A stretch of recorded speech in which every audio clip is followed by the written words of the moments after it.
Assalamualaikum warahmatullahi wabarakatuh. Kembali lagi dengan saya Irwan Desiansa di program BM Keren. Nah, kali ini Basecamp BM.co didatengin oleh dukun dari Lebak. Walaupun muda tapi gelarnya sudah menjadi mbah gitu. Karena mungkin karena konten-kontennya itu ya. Namanya sebetulnya adalah Ahmad Asrori. Hanya para netizen menganggapnya sebagai dukun dan dipanggil lah dengan nama Mbah Rory gitu. Oke, sehat Bang? Sehat alhamdulillah. Tapi saya bukan dukun ya. Enaknya abang apa akang nih ya? Akang aja nggak apa-apa. Akang aja ya, biar terkesan lebih sendanis ya. Siap Kang. Nah Kang Rory, Sobat BMTV perlu juga nih mengenal Kang Rory ini dari mana dan sekolah di mana, terus kemudian kenapa harus terjun ke dunia konten kreator gitu. Mangga diperkenalkan dulu lah begitu. Salam kenal semuanya ya, nama saya Ahmad Asrori, tapi di YouTube teman-teman YouTube biasa ngambil Mbah Rory karena hal yang mistis gitu ya. Kalau bicara sekolah, saya lulusan pondok sebenarnya. Saya lulusan Darussaada, Cimarga, Lebak, Banten, dan udah gitu saya kuliah di jurusan Pendidikan Bahasa Inggris di Universitas Matowo Anwar. Oke Kang, aktivitas di masa pandemi ini apa nih? Saya sekarang aktif membuat konten-konten horor di YouTube ya, membuat terlebihnya nulis. Jadi saya membuat sendiri konten YouTube itu, cerita itu, lalu saya podcastkan, lalu saya kemas menjadi sebuah podcast yang memang menarik untuk ditonton begitu. Di YouTube-nya yang saya buat Sarang Demit, sekarang saya fokus di situ. Namanya aja juga udah serem ya, Sarang Demit. Menggambarkan gitu ya. Wajar saja dipanggil Mbah gitu. Seharusnya ini agak serem-serem harusnya ya. Harusnya ada pocong sih.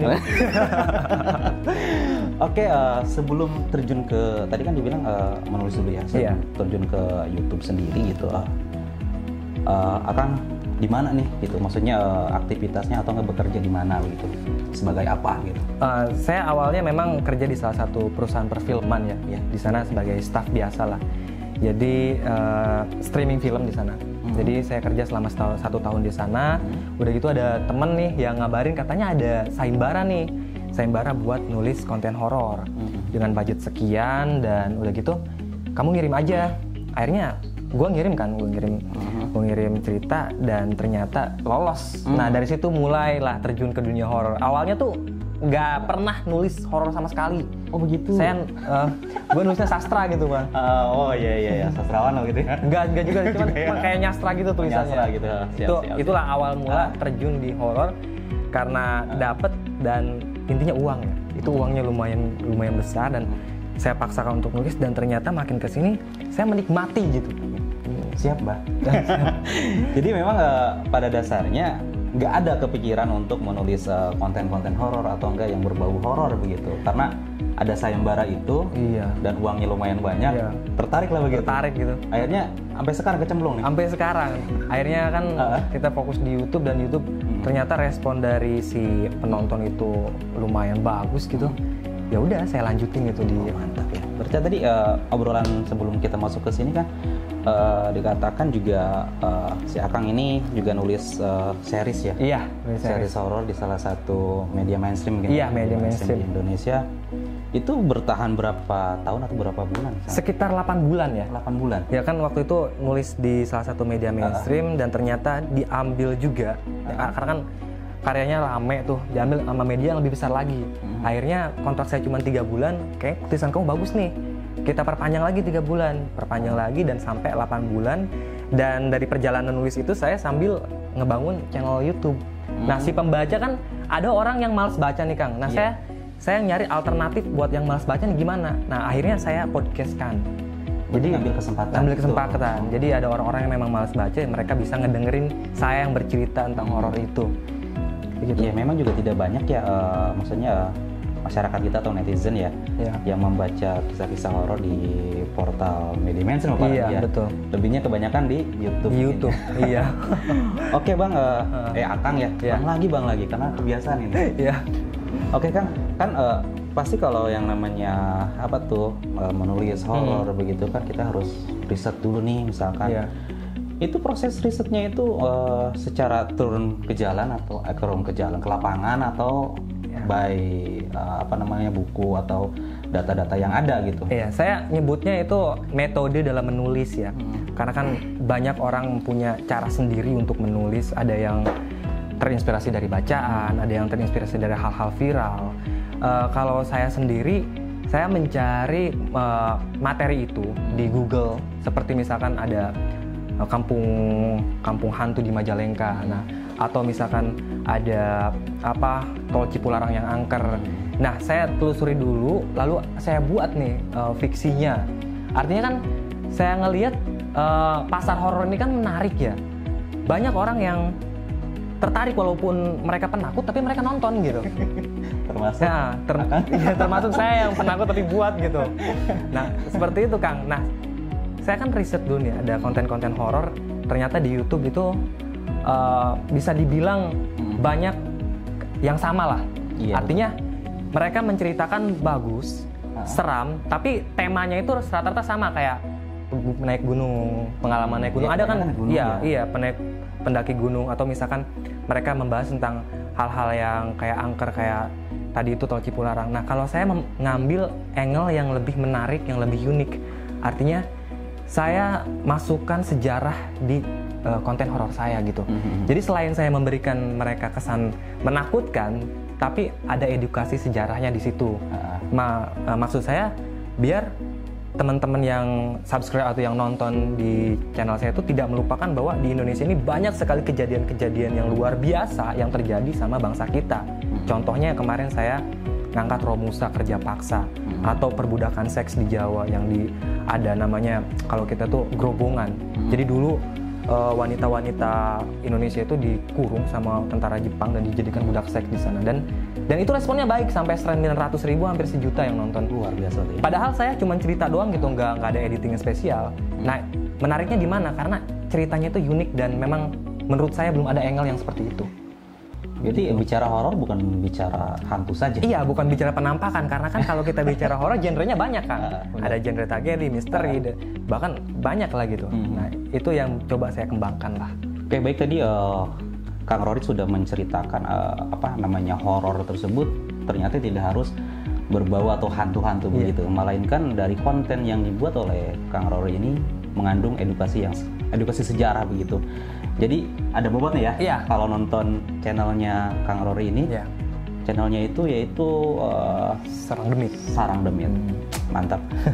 Nah, kita masuk ke pembangunan dari YouTube-nya sendiri. Oke.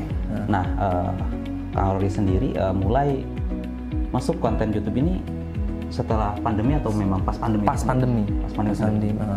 Jadi ceritanya begini kan, kalau misalnya kita bicara dari awal YouTube saya. Jadi kan saya nulis di media mainstream itu 8 bulan. Dan waktu itu pandemi, dan otomatis keuangan mereka pun menipis kan, media itu. Bahkan karyawannya banyak yang di layoff segala macem. Nah, di sana saya kan sebagai rekanan, istilahnya kolaborasi ya. Nah, saya di-cut dulu nih. Entah kenapa di-cut dulu selama sekitar 1 bulan. Saya bingung mau ngapain, akhirnya saya buat channel YouTube. Nah, itu. Karena kan ternyata pas saya nulis itu kan ada series yang kepotong karena saya di-cut. Akhirnya saya lanjutinnya ke YouTube. Jadi saya bawa pembaca tuh ke YouTube. Itu di waro-waronya gimana? Gimana? Di waro-waronya maksudnya artinya diumumkannya nih. Saya masih megang akun. Nih. Saya masih megang akunnya waktu itu di media itu, dan saya komen aja pas selanjutnya di YouTube saya gitu. Akhirnya ya gitu. Boleh terus. Iya. Akhirnya selama 8 bulan itu sekarang kan sudah dapat apa namanya itu? Silver play button. Itu subscribernya berapa? Subscriber 100.000. Sekarang 180.000 ya. Jadi 8 bulan itu sudah menghasilkan 180.000 silver play button.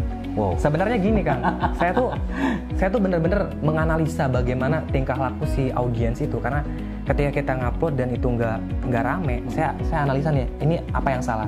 Bahkan saya beli alat itu kan habis investasinya lumayan. Saya muncul awal tuh penontonnya rendah, saya muncul lagi penontonnya rendah, karena ternyata mereka nggak mau saya muncul, pengennya suara aja gitu. Akhirnya saya nemu nih, kesukaan si audiensnya seperti ini. Akhirnya saya konsistennya sekarang hanya ilustrasi dan cerita, dan dikuatkannya di alur cerita dan plot itu.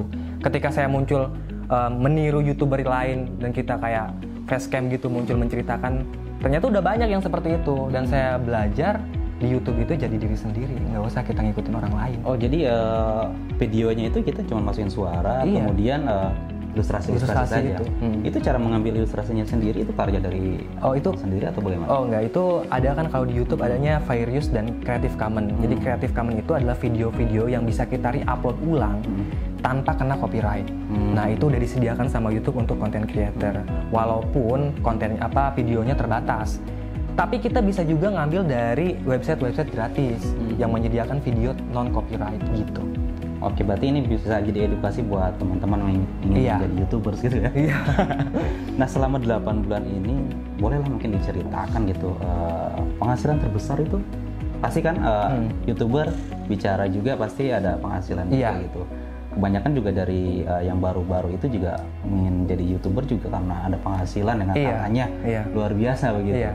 Sekarang dibocorkan sedikit aja. Iya, saya mau bicara ekonomi kreatif dulu ya. Ya, mangga. Soalnya kan sekarang tuh zaman digital dan milenial pasti banyak potensinya yang bisa kita gali di bakat-bakat kita. Terutama di ekonomi kreatif ini menurut saya sangat ekonomis dan banyak kesempatannya. Apalagi di YouTube kalau kita punya bakat kita kembangkan. Kalau misalkan ya bicara penghasilan ya awalnya kecil gitu, tapi makin kesini lumayan gitu. Makin kesini kalau kita konsisten semakin besar gitu. Nah kan di YouTube-nya ini ada salah satu video yang pembacanya nyampe 3 juta. Iya. Bukan pembaca ya? Penonton 3,5 gitu ya. juta. Kebiasaan berita gitu. Iya. Penontonnya sampai 3 juta gitu. Iya, awal gitu maksudnya merasa senang atau bagaimana sih? Wah, saya nggak nyangka ya. Soalnya saya tuh kan channel YouTube saya tuh kan saya punya moto sendiri. Gimana caranya saya beda dari channel horor yang lain gitu. Makanya saya kasih moto channel saya itu adalah channel yang paling liar dan provokatif gitu. Channel liar dan provokatif itu kayak gimana? Kita channel liar, kita berpikir bebas, berimajinasi bebas tentang dunia-dunia yang mistik itu. Dan yang provokatif, kita patahkan semua asumsi dan pendapat masyarakat tentang dunia-dunia seram atau sejarah-sejarah pocong. Contoh, saya kan ngangkat pocong dulu tuh. Itu saya bikin kayak sejarah pocong. Yang dulu pocong itu kan katanya tali kain kafannya lupa dilepas. Akhirnya dipocong. Kalau di konten saya beda. Pocong itu namanya si Duloh dan dia punya ilmu Pancasona dan itu berdasarkan kisah nyata yang terjadi di kampung saya. Di kampung saya dulu ada yang punya ilmu Pancasona dan dia nggak mati gitu. Walaupun dia udah meninggal, dia katanya sering kelihatan di jalanan bahkan jadi pocong. Nah di situ saya kembangkan. Makanya saya berani ngasih itu label kisah nyata di part pertama. Itu namanya memang Duloh ya? Di sana ada. Saya nggak mau sebut nama aslinya karena udah almarhum. Iya. Cuma saya kasih nama fiksinya gitu kan, jadi Duloh. Wadul gitu loh. Iya. Enggak ya, itu lebih penamaan ke pocongnya sendiri. Karena kalau mengambil nama aslinya khawatir ya keluarganya ataupun juga kerabat-kerabatnya merasa betul. Dan ternyata respon tentang yang saya bilang provokatif itu kan artinya melenceng dari yang ada gitu. Dan itu responnya baik sekali sampai 3,5 juta dan hari ini si naskah saya itu dibeli sama salah satu PH di Jakarta dan bakal difilmkan gitu. Keren. Ya jadi film series gitu kan, jadi Pocong Duloh itu. Ya, dan Pocong Duloh yang saya tulis itu yang saya bilang kontroversial karena dia itu beda dari yang lain. Nah, itu udah dibeli sama salah satu PH di Jakarta kan. Dan insya Allah akan difilmkan di tahun 2002 awal. Tapi penggarapannya nanti Agustus ya. Berarti udah digarap dulu baru ya pastilah. Iya lah. Artinya memang udah ada kontrak ke sana. Udah. Ada kontrak. Ya, udah. Ada salah satu PH di sana. Gitu. Nah, Kang Rory mungkin kasih tips juga nih buat tadi kan bilang ada konten-konten yang khusus gitu, maksudnya pengemasannya gitu, pengemasan horor lebih kemana gitu. Nah, untuk para YouTuber sendiri atau YouTuber pemula gitu untuk menjadi menjadi YouTuber yang luar biasa lah begitu, itu perlu apa di situ? Jadi diri sendiri ya. Kadang kan YouTube yang lain tuh mengikuti, ada yang rame dia ikuti, ada yang cerita ini dia ikuti, ada yang pendakian dia ikuti. Saran saya sih ya kita jadi diri sendiri aja. Kita mau cerita apa lepas, jangan ada tuntutan kita emang mau banyak viewersnya. Selama kita konsisten di satu hal dan itu menarik, ya insya Allah lah gitu. Insya Allah bakal naik gitu. Dan kalau melihat juga konten-konten horor juga mungkin ya banyak ya. Iya, banyak sekali konten-konten horor yang mencoba untuk di horor itu. Tapi Kang Rory sendiri malah mengemasnya dengan hal yang berbeda. Hal yang berbeda, bahkan bisa dibilang nggak serem. Karena ya unsur-unsur seremnya itu terhalang sama yang kayak sejarah. Bahkan orang-orang tuh lebih tertarik sama sejarahnya dan plot alurnya. Kalau yang seremnya ya mungkin ada yang lebih serem lagi dari saya gitu.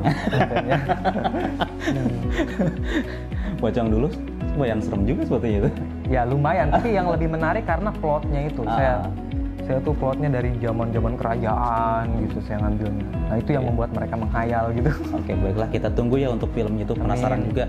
Pasti sobat BMTV juga sangat penasaran, apalagi ditulis oleh orang Banten gitu ya. Iya.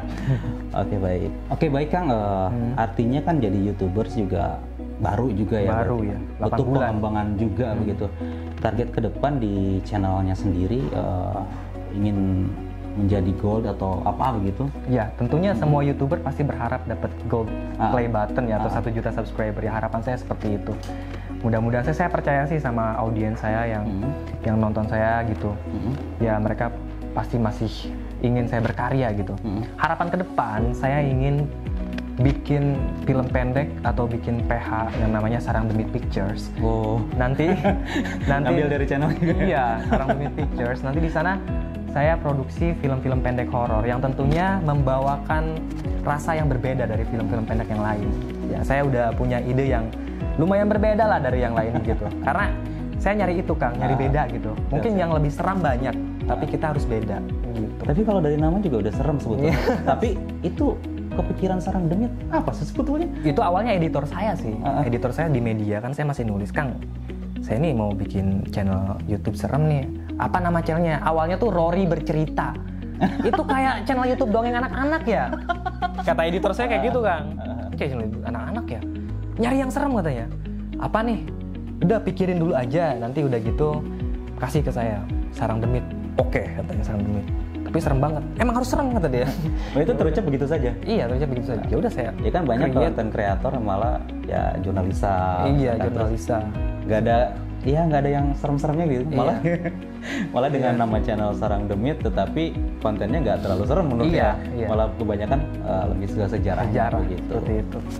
Oke, sobat BMTV, tadi kita udah ngobrol banyak ya mengenai YouTube-nya, mengenai kontennya, mengenai horornya. Pokoknya kita ngobrol udah gemuk lah begitu. Nah, tapi sobat BMTV jangan lupa untuk subscribe juga channel dari Mbah Rory. Mbah Rory ini. Channel YouTube-nya itu tadi yang sering kita sebut-sebutkan, Sarang Demit. Itu wajib di subscribe, terus juga ditonton pastinya ya. Biar Mbah Rory ini semakin semangat bikin kontennya ya. Oke, terima kasih Kang Rory ya. Obrolan kita udah gemuk. Pokoknya terima kasih sangat. Sukses selalu pokoknya. Amin. Dan di lain kesempatan kita bisa berkolaborasi lagi ya. Amin. Oke, buat untuk sobat BMTV jangan lupa untuk subscribe ya channel kita. Kita pamit ya. Salam berkarya dan berbagi inspirasi.